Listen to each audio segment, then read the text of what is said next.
Kasus Pemberantasan Korupsi atau KPK menetapkan 3 orang tersangka dalam dugaan tindak pidana korupsi terkait bersama-sama menyalahgunakan kekuasaan dengan memaksa memberikan sesuatu untuk proses lelang jabatan, termasuk ikut serta dalam pengadaan barang dan jasa disertai penerimaan gratifikasi di lingkungan Kementerian Pertanian Republik Indonesia.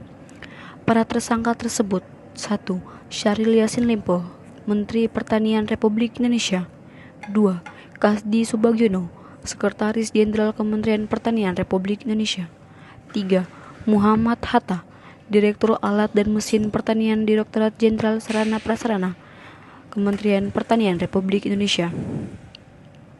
Atas arahan Syahril Yassin Limpo, Kasdi Subagiono dan Muhammad Hatta memerintahkan stafnya mengumpulkan sejumlah uang di lingkungan Eselon 1, para Direktorat Jenderal, Kepala Bidang hingga Sekretaris di masing-masing Eselon 1 dengan besaran nilai yang telah ditentukan pada kisaran mulai 4.000 US dollar sampai dengan 10.000 US dollar. Penerimaan uang melalui Kasdi Subagiono dan Muhammad Hatta sebagai representasi sekaligus orang kepercayaan Syahril Yassin Limpo dilakukan secara rutin tiap bulan menggunakan pecahan mata uang asing. Penggunaan uang oleh Syahril Yassin Limpo yang diketahui Kasdi Subagiono dan Muhammad Hatta antara lain untuk pembayaran cicilan kartu kredit dan pembelian mobil.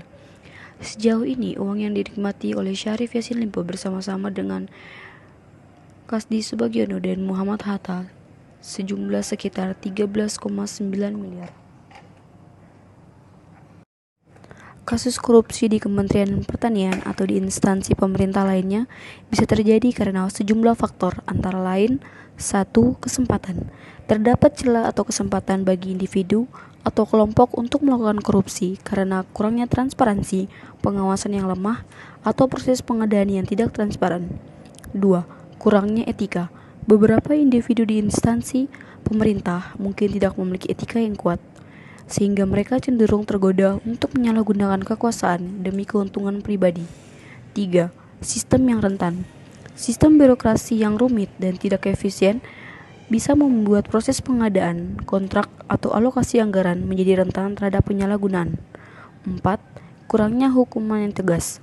Jika hukuman bagi pelaku korupsi tidak tegas atau penegakan hukum lemah, maka individu atau kelompok yang berniat korupsi mungkin merasa bahwa risiko yang mereka hadapi rendah. 5. Budaya korupsi.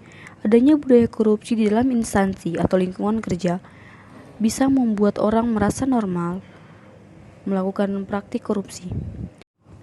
Untuk mencegah kasus korupsi, penting untuk meningkatkan transparansi, pengawasan, hukuman bagi pelaku korupsi, dan mempromosikan integritas di dalam instansi pemerintah.